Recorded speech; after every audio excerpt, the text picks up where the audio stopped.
Mon défi, faire le premier tour du monde sur un voilier non habitable, sans GPS, sans assistance et sans météo. Une aventure humaine au plus près des éléments, en naviguant au sextant et à l'intuition. Après un an de préparation, je m'élance enfin pour 50 000 km autour de la planète.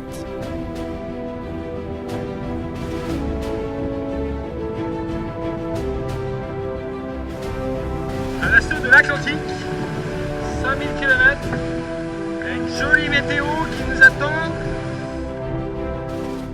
Les pilotes automatiques fonctionnent, le bonhomme est en forme et j'ai la niaque. Ils sont pas beaux? Ça donne envie d'aller se baigner avec eux, tiens. Magnifique. Ah, vous en voyez pas souvent des petits catamarans comme ça, hein. Celui-là ressemble un peu à vous, il joue comme vous, hein.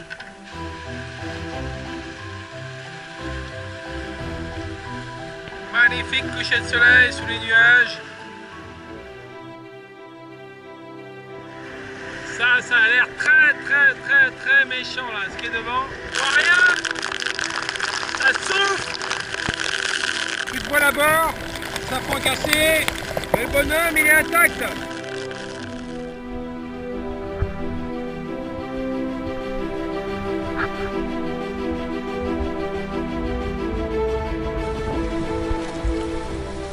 Bon, j'ai le régulateur qui veut plus fonctionner là. C'est ce qui permet de charger les batteries via le panneau solaire. Donc je l'ai démonté et j'ai gratté la rouille, mais l'eau est rentrée par là. Donc j'ai bien peur qu'il soit mort. Et là pour l'instant j'ai plus de pilote, donc j'ai plus d'énergie, plus de pilote. Ça commence à être la bérésina là. Ça sent tiens bon le petit ponche tout ça.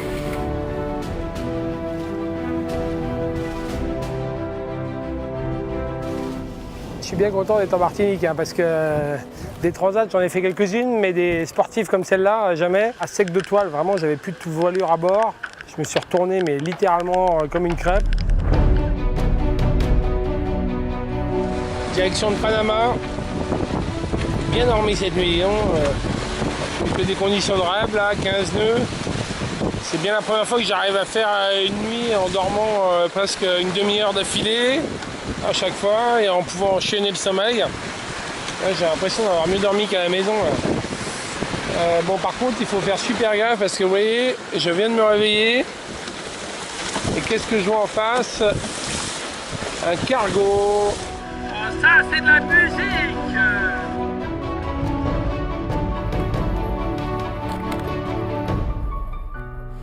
C'est la guerre depuis hier soir, il y a 40 nœuds de vent, des rafales à 50 et surtout une mer démontée. Voilà, ça fait 12 heures que ça dure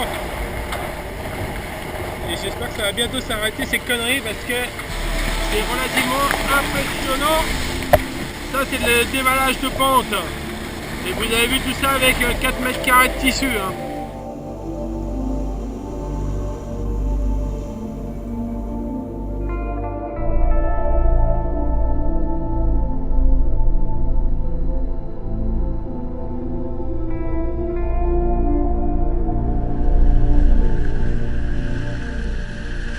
Le genre de tronc d'arbre que je me suis pris cette nuit là. Vous voyez les morceaux là qui traînent dans l'eau. Pareil au décollage. Ah, il s'accroche le petit hein. On finira tous les deux cette étape, je vous le garantis.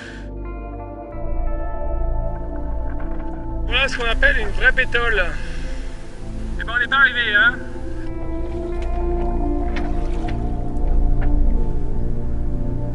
C'est l'image du soir. Bonsoir.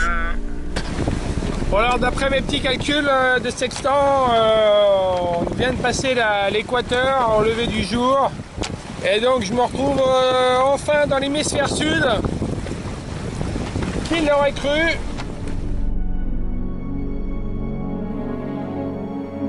Je sens que je vais bien manger aujourd'hui.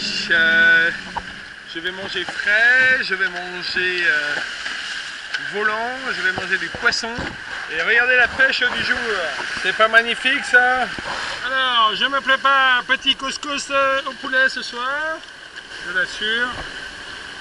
Je reste pas loin parce que si ça bouge je peux tenir la gamelle. Oh putain, régal, figurez-vous. Pourquoi je suis là? Il y en a qui se demandent pourquoi je me torture autant. Je me suis chopé une installation hier soir.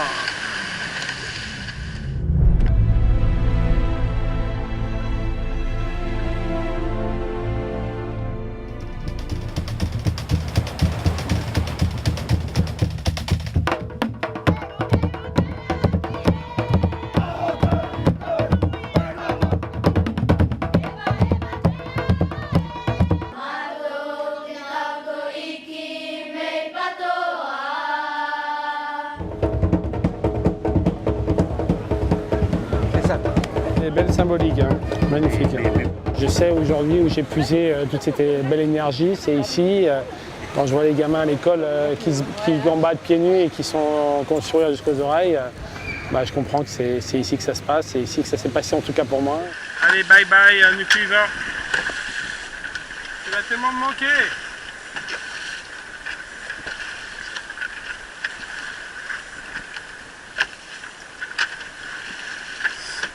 Putain.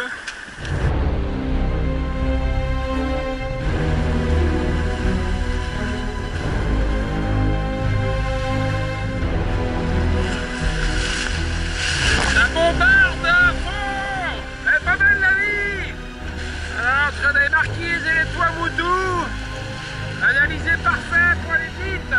Vous voyez, il faut que je passe dans ce petit trou là. C'est hyper chaud. Pas beaucoup de place, il y a des récifs partout. Bon, ça vient de 20h53 à 35 secondes. Mais très content d'être ici. Je vais enfin découvrir le pays de mon frère Laurent qui vit ici depuis 6 ans. Ça a l'air d'être un beau paradis. Et puis on va surtout profiter de cette escale pour faire un vrai chantier de révision complète du bateau. On est à mi-parcours. Je vais démonter le bateau en petites pièces. Yvan a l'air heureux de ses navigations. Il a l'air d'être bien en mer. Il y a de la route à faire jusqu'au Sable d'Olonne, mais jusqu'à présent, ça a l'air de bien se passer.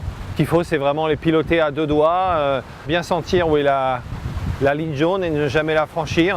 Merci beaucoup. Allez, on y va.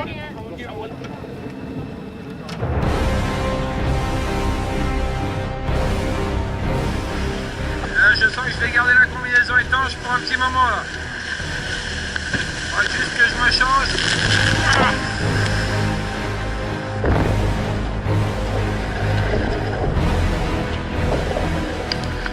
Il y a 52 devant.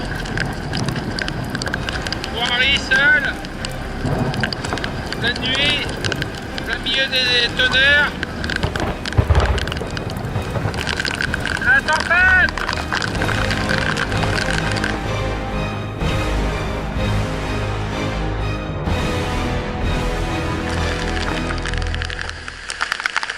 C'est pas la saison des pluies en ce moment. Bien belles images. Il reçoit un peu le petit garçon là. Mais il lâche pas l'affaire. Donc sur son trampoline, il y a la poudre. Il tombe vraiment très près, il y a moins de 2 secondes entre la lumière et le tonnerre. Autant dire que ça tombe vraiment très proche.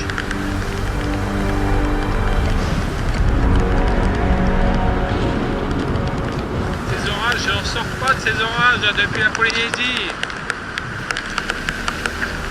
Fini ce bordel. 5 h ce matin, enfin ça s'est calmé et là j'ai décidé d'aller me coucher. Et la grosse bêtise que je viens de faire, c'est de dormir de 2 heures d'affilée. Voilà, je me réveille à 1 km du récif. C'est vraiment pas sérieux. Voilà, c'est ma première grosse erreur de gestion du sommeil depuis le départ.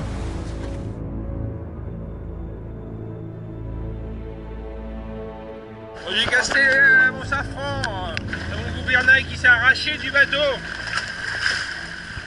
Vous voyez, la toute fixation en bas, j'arrive à l'enlever maintenant.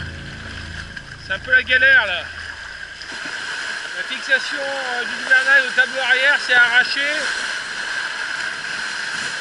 Mais heureusement j'ai pu récupérer le safran. Petite plaie ici. Ouah, ce que je redoute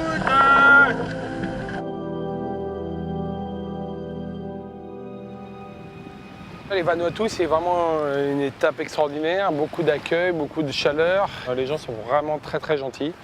Ils ont été élus en plus, je crois récemment, le peuple le plus heureux du monde. Donc on sent que c'est paisible et voilà, ça fait du bien. Tout était réuni pour pouvoir faire ce bricolage. On a sorti de l'eau sur une plage d'une famille qui vit encore dans des cahutes. J'ai pu résoudre le problème des gouvernails. J'ai mon génaqueur qui est coincé devant. Donc je vais mettre tout devant et je vais aller décrocher mon génaqueur devant. C'est une mer un peu périlleuse.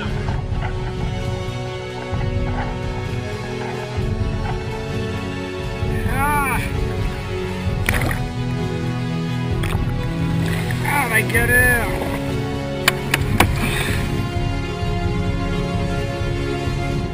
Ah parfois on travaille de rester sur le canapé au coin du feu, bordel! C'est pas belle la vie! C'est pas les tropiques du tout ici, hein, je vous garantis moi. Ça caille, il y a du baston, il y a du brouillard. Vive la Bretagne! Je viens de tomber à l'eau là. C'est la tempête, il y a 110 km/h de vent à peu près. Le bateau a enfourné sauvagement. Et je suis tombé au pied de main là dans l'eau. Et j'ai réussi à remonter en me tenant sur le tango. Il n'y a plus de voile. Le bateau il marche toujours à 8 nœuds. Il y a un vent à décorner les bœufs. J'ai mis une main dans l'axe du vent. Voilà, je suis dans la tempête et je pensais que ça allait. En fait, plus le temps passe, plus j'ai mal au dos. J'ai la barrière de corail là qui arrive. Je sais juste aller dans le sens des vagues. Et voilà la pointe nord-est de l'Australie. Ça marque la fin du Pacifique.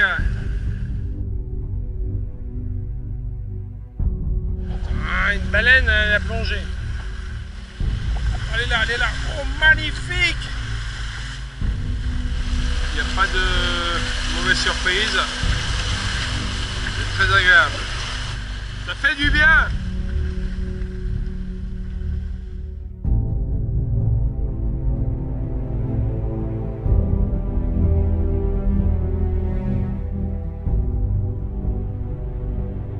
Bon je vous montre un petit peu à quoi ressemble le bateau après le passage de la mousson.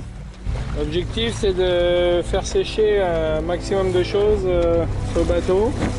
Pas beaucoup d'espace où ça mouille pas. Voilà, après une bonne mousson, rien ne vaut un petit poisson à la provençale de chez Voyageurs. C'est mon premier plat chaud depuis 2 jours. Ce qui est arrivé au Sri Lanka, après 18 jours de mer. Là, il faut vraiment que je dorme parce que j'ai pas dormi pendant 4 nuits. Sauf un tout petit peu la dernière nuit, là, ce matin. Le vent, quand il s'est calmé, j'ai pu enfin m'endormir. Donc évidemment, je suis tombé dans le coma. Et quand je me suis réveillé, c'est le bruit des hélices d'un porte-container. J'étais en train de passer derrière, là, à 20 mètres derrière. Le machin, le porte-container de 300 mètres de long, il marchait à 20 nœuds. Le bruit des hélices m'a réveillé. Donc, autant dire à 50 mètres près, je me prenais le porte-container.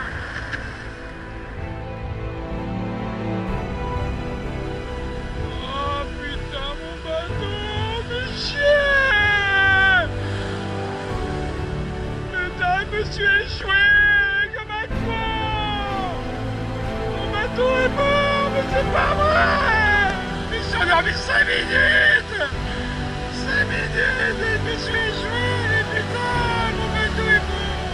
Oh là là là là, mais j'ai traversé tous les océans et là je suis là comme un